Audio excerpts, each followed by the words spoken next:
crois vraiment que c'est une bonne idée? Je pense que pour commencer, c'est pas mal, oui. Quand même. C'est le plus grand boss de toute la ville. Le plus grand de tout Canarine. Il vaut des milliards. En or, en deux. Bon alors, vous avez trouvé? Ouais. Bon alors, c'est quoi? C'est pas facile à dire. Allez, dites-moi.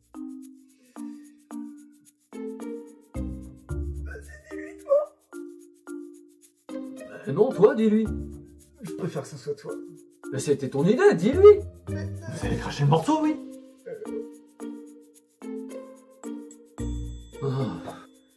Il a proposé qu'on fasse Picsou. Pardon? Ah oui, Picsou, le canard. J'aime bien les canards. Peu importe. Nous avons décidé d'informer, de divertir, de présenter de grands sujets, à la fois littéraires, visuels et multimédia. Partager, échanger des connaissances afin d'ouvrir notre vision sur le monde. Et alors que je m'absente 2 secondes pour aller méditer, vous choisissez un personnage de magazine Disney. Eh hop hop hop, monsieur l'orateur. Je te signale que ce qui l'a motivé, lui, c'est un truc qu'on a découvert sur toi. Une photo de ta collection perso.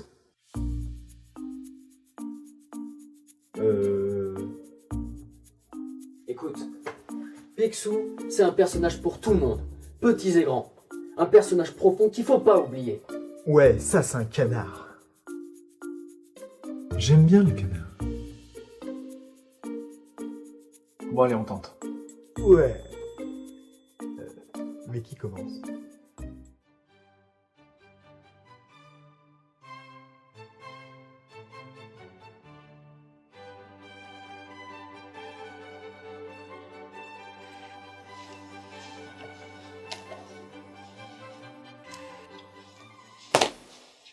On ne présente plus cette icône notable de la littérature de jeunesse.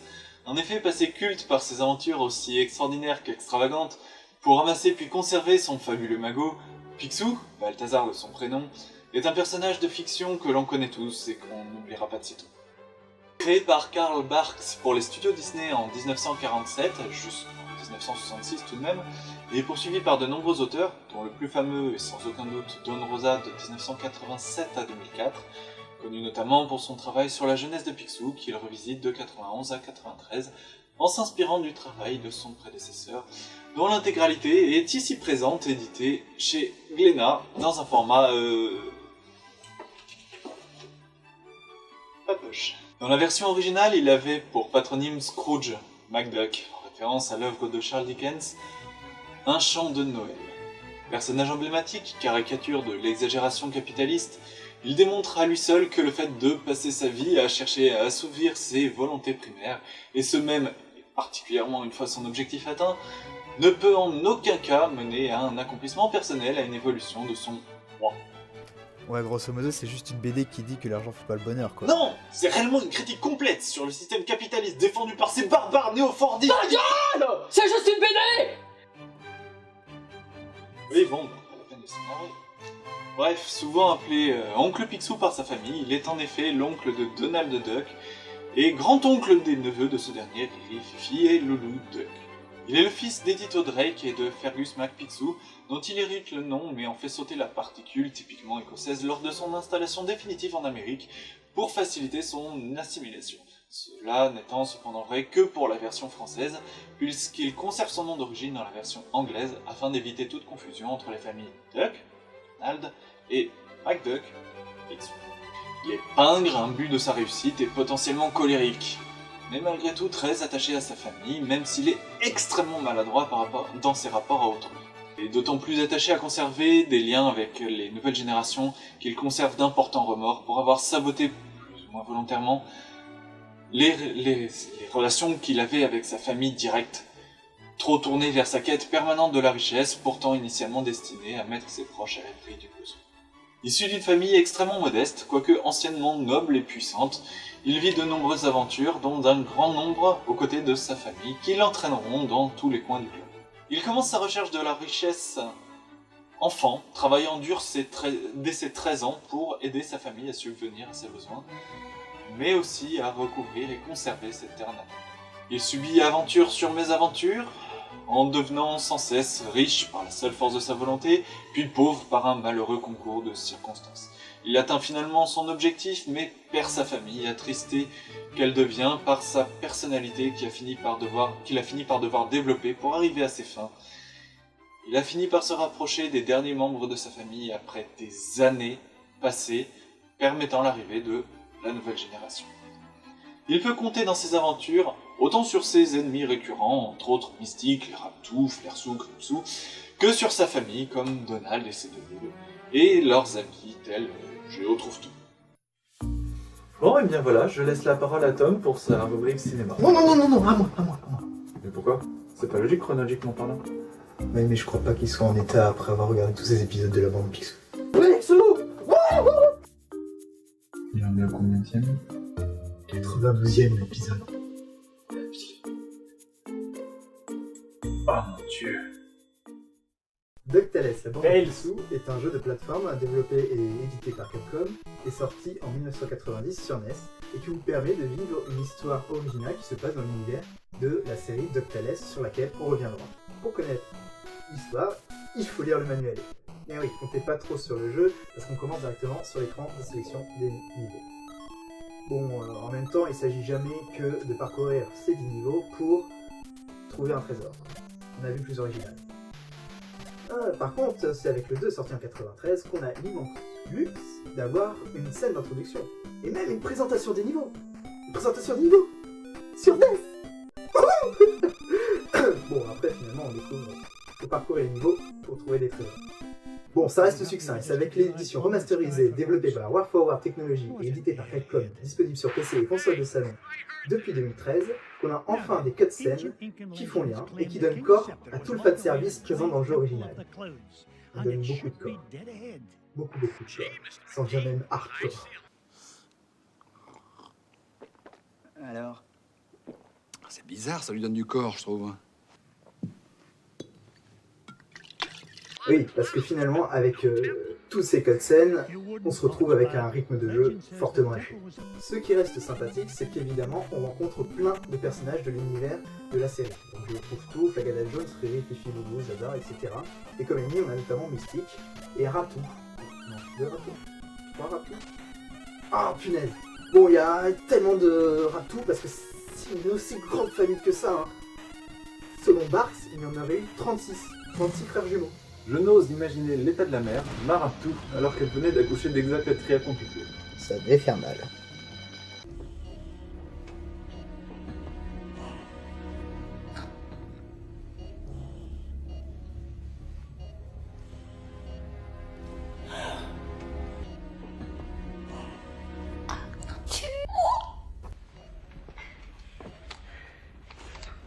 Bon, au sujet des graphismes, il ne s'agit pas d'être superficiel. Hein. Dans les jeux vidéo comme dans tout le reste, ce qui compte, c'est la beauté intérieure. Regardez-moi la grâce de ces puces. Bon, au final, c'est loin d'être génial. Ça casse pas trop pattes, un canard.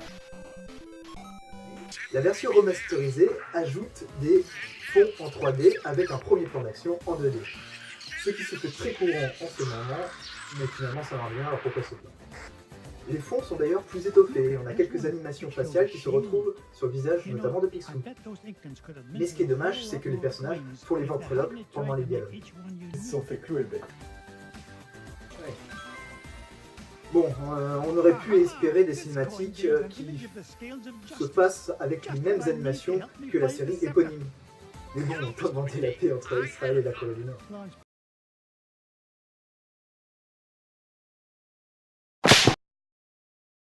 Au sujet des animations, elles restent super sympas.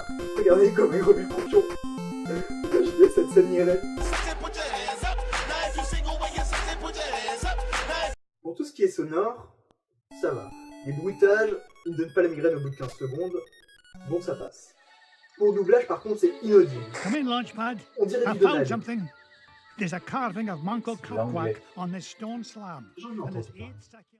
Les musiques sont très sympas et on retrouve le thème de la série qui est un vrai régal en 8 bits.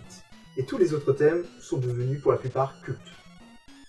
Et ils correspondent très bien au thème des niveaux.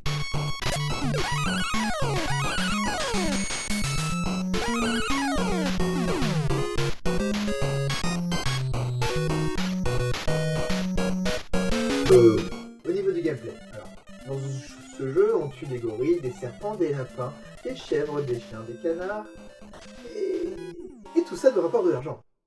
Alors non, ce n'est pas une simulation de braconnage, parce qu'après tout, on incarne un animal. C'est une simulation de canard. Quoi? Carnage, canard. Avec sa canne, il peut détruire des pierres, il peut écrabouiller des boulets de métal, tuer tous ses ennemis, sauter sur des pics d'acier aiguisés. C'est comme Mario qui peut sauter et défoncer des carapaces au point d'en faire sortir ce qui reste des tortues, et il peut détruire des murs en pierre rien qu'en sautant dessus. Mais ces deux-là ne peuvent rien contre des plantes. Seule l'invincibilité leur permet de s'en débarrasser. Ces jeux ont dû être produits par Pamela Lilian Isler. Courage pour déplorer cette belle plante. Elle doit pas être facile à cette... C'est ce que je viens de... Laisse tomber. Pour tuer un ennemi, il faut sauter dessus avec sa canne. Et pour sauter avec sa canne, il faut appuyer sur le saut, puis sur bas et B, et maintenir bas jusqu'on soit en contact avec le sol, et B jusqu'à ce que l'on désire arrêter. À moins que l'on prenne la Xbox de Mini sur le côté, ou alors qu'on prenne une plante, ou alors il semblerait que la Xbox de la canne ne soit pas touchée, alors que la Xbox est pixelée, parce qu'en fait la Xbox de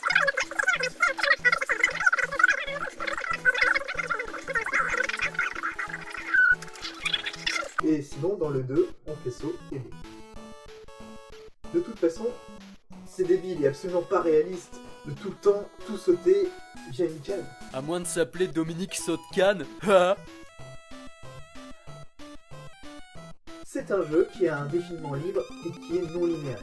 Bon, on a un choix dans l'ordre des niveaux, un petit peu, et on peut avoir plusieurs chemins, plusieurs zones, et des quêtes optionnelles, qui permettent d'obtenir des améliorations de vie. Il y a pas mal de secrets aussi, comme des trésors et des zones accessibles via le skill et les ennemis. Dans le 2, on débloque des compétences supplémentaires en trouvant Géotrouve-Tout. Et on dépense les ressources qu'on a gagnées pour avoir des items comme des gâteaux. Oui, parce qu'on est dans le trip de tous ces jeux vidéo classiques où on regagne de la vie avec des muffins et autres aliments riches. On accuse souvent les jeux vidéo de rendre les joueurs violents. Moi, je les accuse de les rendre diabétiques. Je suis full life, lol. Après, ce qui est dommage, c'est que Picsou ne ramasse pas d'or et des pierres précieuses. Et si j'en crois mon expertise en joaillerie, c'est des topazes et des rubis. Bon, vu la taille, je sais pas quelle arme il compte sortir avec. Quoi, Mr. Doc? Le choix de la difficulté dans les jeunesses n'impacte que la valeur du dégât que l'on reçoit des ennemis. Et quand on a tendance à crever dans un trou à chaque fois qu'il se présente comme un boulet d'isotope de plomb 208 lesté d'un autre boulet d'isotope de plomb 208, bah ça sert à rien. Jouer en facile pourra vous aider contre les éventuels boss, mais il faut encore les atteindre. De plus, il y a un problème d'homogénéité de la difficulté. Si on choisit les niveaux dans l'ordre dans lequel ils sont présentés, on va avoir une difficulté quasiment décroissante. Il en va de même pour les boss, le comble étant sans doute le boss final, qui est un Dracula canard qui doit en fait être anémié. Bon, en même temps, mordre et aspirer le sang avec un bec... On est donc finalement avec un bon jeu d'origine et une suite qui rajoute pas mal de petites choses, et le tout s'accompagnant d'une version remasterisée qui fait le boulot. Chacun de ces titres offrant un bon fanservice sans pour autant en sacrifier le gameplay.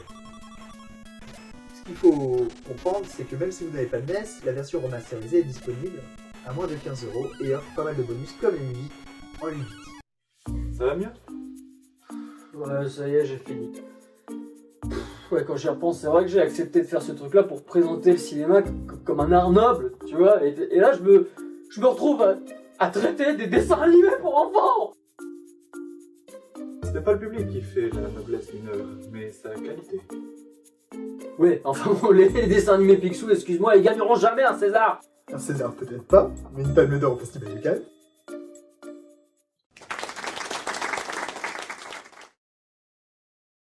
Et le gagnant de la meilleure série est Picsou.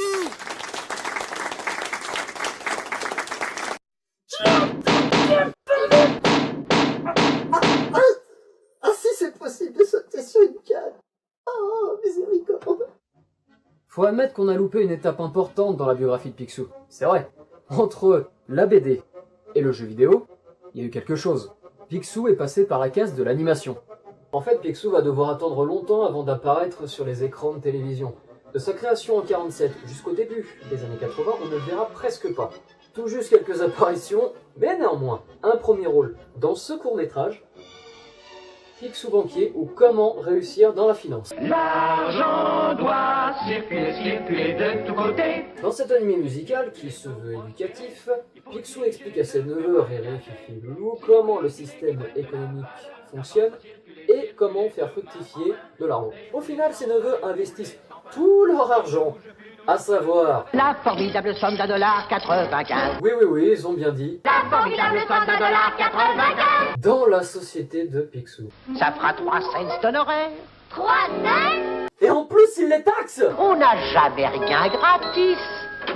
Mais quel fumier! C'est une critique du néo... Ta gueule! Bon, avec cet animé, Picsou semblait bien parti. Ne serait-ce que pour avoir une sorte de rôle d'éducateur. Mais non. Bon écoute mon vieux Pix, je suis désolé, mais on va pas pouvoir continuer là. Non, tu chantes pas trop mal. Mais les gosses, ils ont rien compris. Il n'y en a pas un seul qui a rigolé. Par contre, j'ai reçu tout un tas de lettres de Jérôme Kerviel pour des cours particuliers. Picsou va encore devoir attendre 16 ans pour revenir, mais ce sera en force cette fois-ci. Grâce à cet animé, ce court-métrage, Le Noël de Mickey, sorti en 1983, l'un des plus célèbres courts-métrages de Disney. Pourquoi l'un des plus célèbres? Pour moi, il y a 2 raisons. Parce que, dans cet animé, tous les héros de Disney sont présents. On a Donald, Dingo, Pluto, on a même Mickey, pour qui c'était le grand retour parce qu'on l'avait pas vu depuis 30 ans. T'es plus trop rentable, mais je te rappelle vite. Il y a même Clara Belko. L'autre raison, toujours selon moi, c'est qu'il s'agit d'une adaptation du conte de Charles Dickens, Un chant de Noël. Donc une très jolie histoire qui raconte comment, pendant la nuit de Noël, le vieux cupide et acariâtre Ebenezer Scrooge va devenir un homme bon et généreux. Et qui mieux que Picsou pouvait tenir ce rôle? Parce que, petit rappel de Seb... Dans la version originale, il avait pour patronyme Scrooge McDuck, en référence à l'œuvre de Charles Dickens, Un chant de Noël. On n'était pas sûr que vous écoutiez. Cet animé aura un très grand succès, à tel point qu'il sera nominé à l'Oscar du meilleur court-métrage. Mais pour Picsou, c'était que le début de la gloire. Parce qu'à peine 4 ans plus tard, en 1987, on a eu ça.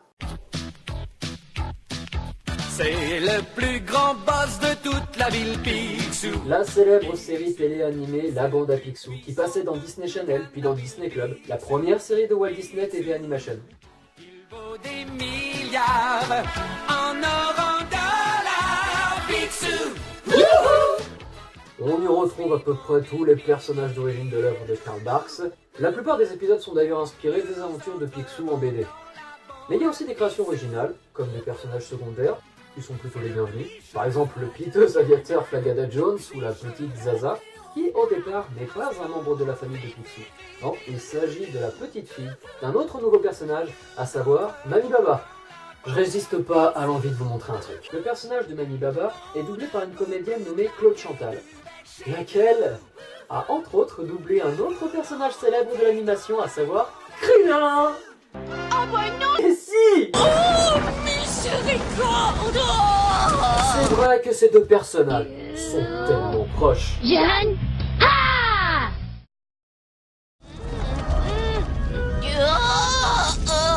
D'ailleurs, tant que je parle de doublage, je voudrais en profiter pour saluer la mémoire de Philippe Dumas, l'acteur qui était la voix française de Picsou dans la série, le film, et également dans le court-métrage de Noël de Mickey, une voix que j'adorais, et qui était vraiment parfaite pour ce personnage. La série La Bande à Picsou va donc être produite jusqu'en 1989. Malheureusement à ce jour, sur les 100 épisodes qui composent la série, seulement 20 d'entre eux sont disponibles sur 3 DVD. Du moins en France, car nos amis les Néerlandais ont eu la gentillesse, eux, de commercialiser la série en plusieurs saisons et volumes disponibles en VF. Et comment conclure une série en beauté? En passant par le grand écran.